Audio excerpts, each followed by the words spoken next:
based in India, and working more as an non-profit work, and then eventually moved into commercial storytelling, coming to a film school, and that's how I finally landed up making films. So that's sort of like a gist of what I'm. So what's interesting about you is that so you grew up somewhere very different culturally, maybe from where you went to school, USC, right? So, but you went back for filmmaking there. Do you see any differences in sort of starting off your projects, like as being a filmmaker from what we would consider the West, and then bringing these stories up? Absolutely. As we discussed, for us growing up, filmmaking and films was like an out of this world dream. And even though we have been very active here in school as a theater actor, a theater director, and all that, filmmaking was never our goal, And then suddenly you find this interest and you find this opportunity. Um, you say, okay, what are the stories I want to tell, right? And then these stories there are people telling these stories? No, right? And then I want to tell those stories, and then I say, okay, let me find out how best it is, and then you end up writing your own story, and you end up telling, creating your story, and then you end up trying to find the audience for your own story. And as I was saying before, we grew up in a time when all this technology was not available. We were just scrambling resources here and there, finding people, finding help, and then making something, and then physically sending them to for people to view. Now everything is digital online. So those are the developments and challenges we went through. But now we have to adjust to whatever the time brings in, I guess. Yeah. So being from Tibet, it's something that maybe a lot of people want to know more about, and maybe they haven't heard about. Can you explain sort of the region, maybe why you want to tell stories from this this particular culture? Well, see, Tibet is a country that is in between China and India. So, and we landed up in India as refugees, after the Chinese revolution, sort of say. And as we, grew up in Tibetan communities in India, our environment was very small and yet very diverse in terms of, as a community we are Tibetans, but the world around us is Indians, and then India is itself a very diverse nation, and it has all kinds of culture and traditions. So we grew up learning all that, adapting all that, and then contributing towards it. And that's how I, build up my own self as a storyteller. So I now tell stories about India, Tibet, Nepal, and now we are developing projects for China. So all that upbringing, background, and exposure shapes you in the person you are in terms of telling that story, those stories you want to tell. Mhm. What are some of the themes? I know you mentioned like you lost count of how many films you've done now, but do you see a common theme of like that you know have started since those first films? I say, the most common thing is, these are my stories, or stories about my people, or my culture, my traditions, and my history. So that's the common thread. But then recently, I sort of started expanding into the other cultures of Nepal. Like, for example, the last film was an action film about an American kid going back to Nepal, trying to reconnect with his root. And you know, Nepal is culturally closer to Tibet, but at the same time, it's not me. You know, but I know about it. I grew. Part of my life was there too. So that is also how you know, you sort of blend your work in terms of how you want to tell those stories. That's the basic foundation, I guess. Your work is also a blend of this in terms of language, right? Mhm. Because it is in multiple languages. Yes, yeah. Like usually it'll be Tibetan, but then depending on the story, then it can be in Nepalese, English. The last film was Nepalese English. Then some stories are Indian, some stories are all English, but of characters who are also non-American. They're Indians or Nepalese or something. So it's multi-language, you know, but a particular story requires particular, let's say, a language to tell that, right? So it just depends on what story you're telling and what language you want to tell that story into. But the audience remains same, you know. So the audience is like, why I became a filmmaker, right? I want to tell my stories. And my stories is something that nobody else is telling. So I say, hey, you know, the Americans don't know anything about Tibetan weddings. Let me create a story around Tibetan weddings. Or Tibetan, they don't know about you know, Tibetan New Year. You know, well, let me tell something, a story around the New Year. So those are the basics. Was something that struck me when you were talking to me about your work is that most of your audience comes from Western audiences. Was that a surprise to you, getting to know that these people that are maybe culturally different were really interested in your work? Sort of, yes, and also it was intentional from my part, you know, because I want to tell my stories to the world, not just my community, you know, because my community knows my stories, right? Or India knows, they create the largest number of films in the world. So, you know, me as a small addition will hardly make any difference. But the kind of stories I want to tell will make that difference, right? So I said, okay, you know, what is the different kind of story I want to tell? And then, is this the right audience? You know, then the goal of that particular story matters, right? So a lot of Americans don't know about Tibet, don't know about even India, for you know, and then you go deeper, then India is so diverse. So it's, you know, depending on those elements of the story, then you find the audience. And then because I studied in the West as a filmmaker, then I know the tools of this world, and then I know the stories of that world.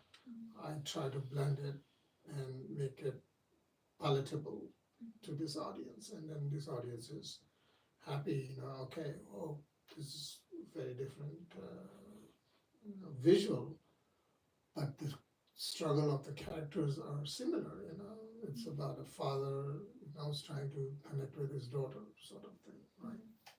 So you've been making films for over 30 years, you maybe even 40, you said, right? What are some of the challenges you have, especially filming on location? Well, I think the challenges were different over the years, right? So, you know, when as a filmmaker, when I started off, it was not to make films. It was more like an activism, you know. How can I tell stories to this community about something? So it was very documentarian sort of a storytelling. And that too very crude, you know, like all we did was, okay, go there and interview somebody, right? And then that's the film, you know, and then go and, you know, see what they're doing, and that's the film, right? But then eventually then you realize like, oh no, this is not the way, you know, there's a proper way to tell that story. And those early experiences gave us a lot of challenges of resources, learning. The curve was very high, and then the technology was not as you have now, right? So it's like physically, even editing was like putting a tape here and creating a master here. Now everything is at the same time, Yeah. right? So those challenges were different. Now the challenges is that there's so many, there's so much of content that I don't know, what do I want to watch? Even you sit down to watch Netflix show and half an hour you just spend trying to find what you want to watch, Yeah. right? And then you go to YouTube or Instagram or wherever. There's millions of things you can watch, but then how we, as content creators, how do we find our audience? That is the challenge now, right? And it's different, it's unique, and it's hard, and at the same time it's easy, Yeah, I asked you earlier if you think filmmaking is more difficult, but I believe you said that it's easier, but the distribution might be getting the film seen is different. Yeah, I think finding the audience now is much more challenging than earlier times. Earlier times all you had was television or the theater. Right now, there's like 100 different apps you can just keep scrolling and watch things. So, and then earlier it was difficult to create because the technology, the resources were demanding. Now you can make a film with your iPhone or just a simple camera, and audience is very forgiving. If they like something, they will just make it viral, and you have the audience, right? So it depends on the circumstances of what you're creating, I guess. Do you tend to work with a lot of the same people? Yes and no, both. Yes, because if I have the option, I do like working with the same people because it makes it more efficient and easier. And but then the circumstances is like where the project is and what my resources are, and whether I can bring the same team or I have to hire a new team. It just depends. But generally, I prefer the same because it makes it easier in terms of not continuously trying to manage.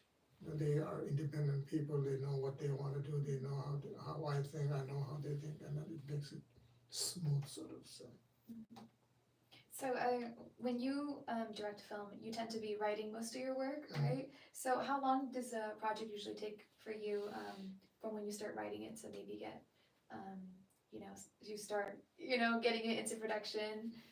Have you had some that go on for years? You don't want to know that. I'm working on a series on the Dalai Lama. It took me almost 20 years now, and I'm just starting production on it. So projects can take that long, or I worked on this Nepalese Hollywood production. In hardly 6 months, we had an idea, we had a script, and in 1 year we filmed it and we finished it. And then COVID happened, and the film came out after 2 years.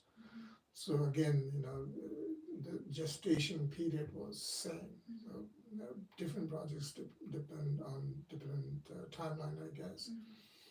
But as a writer director, we choose what we want to make, and when you do that, then the timeline really doesn't matter. You just want to tell the story, and then we keep working on it in terms of bringing resources, in terms of attaching elements, and then finally making it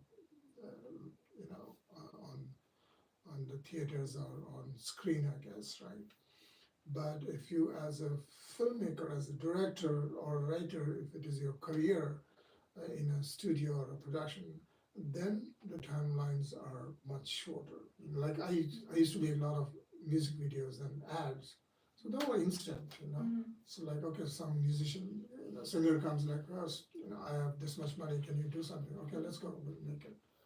Or it's an ad,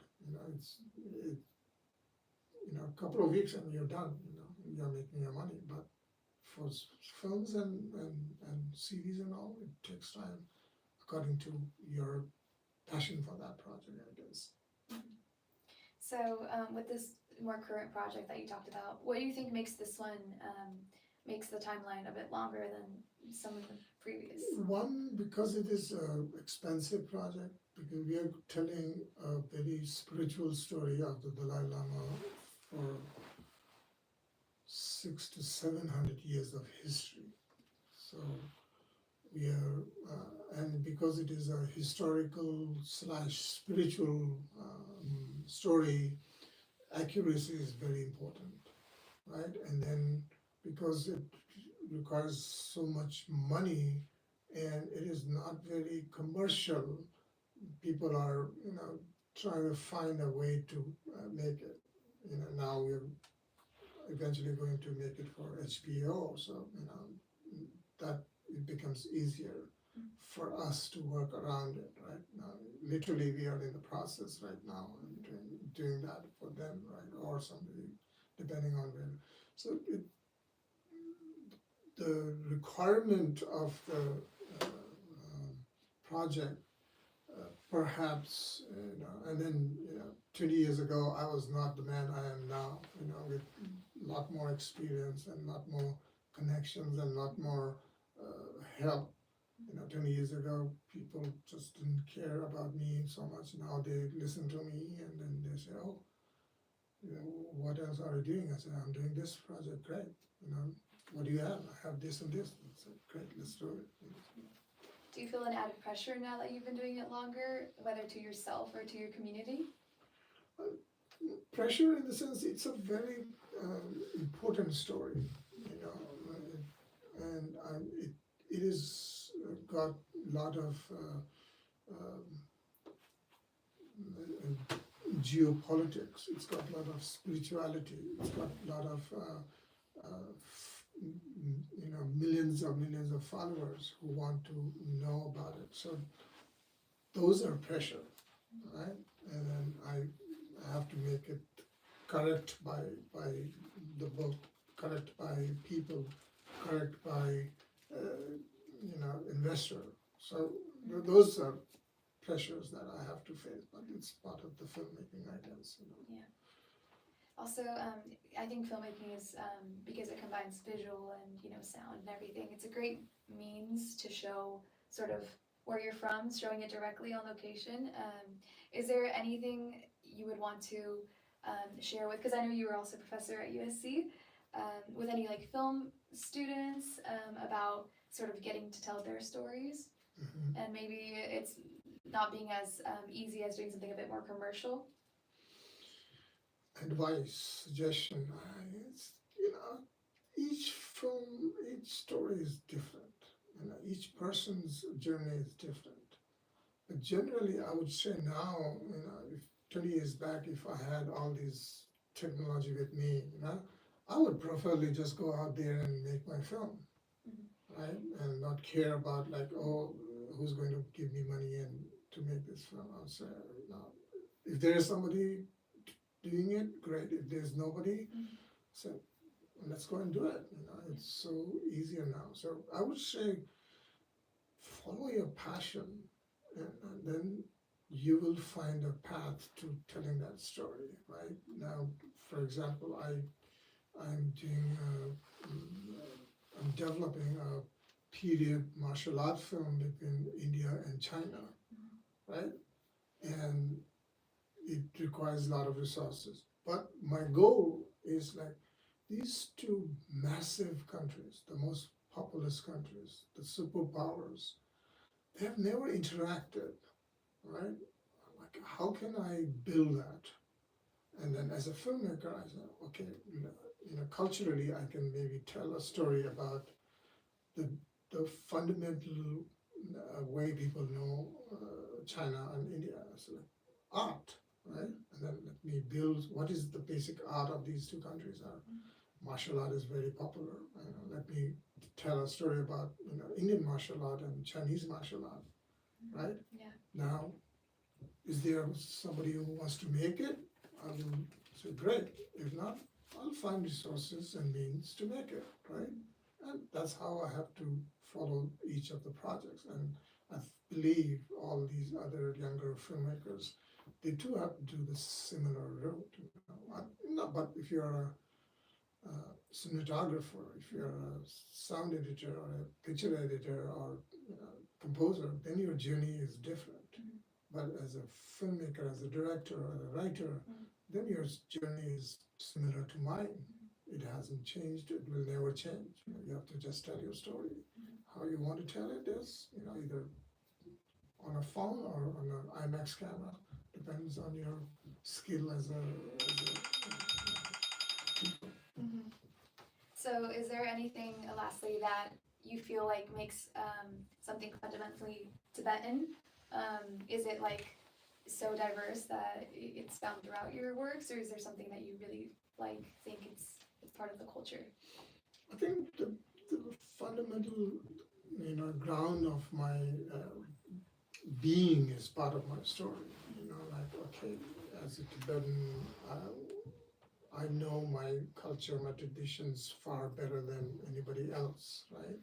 So I will tell those stories myself, and then how does my stories make different, right? And it can be the visual, it can be the language, it can be the music, right? But the journey of the character is same, right? It's whether American or Indian or Tibetan, the journey of each character is similar, There are ups and downs, and there's an arc. That's amazing. Well, we loved having you here. Thank you so much for being here and talking about your projects. Lastly, I just want to ask, do you have a production company name or anywhere we can find your works currently? Yeah, I think people will just Google me and they'll find me, but my company is Clear Mirror Pictures, and we have a website where we update our, but then each film has its different websites. Different, and HBO coming up too, right? So never know. look up that one. Yeah, okay. So thank you so much, and I want to thank everyone at Maya TV for watching, and stick around for the next one. Thank you.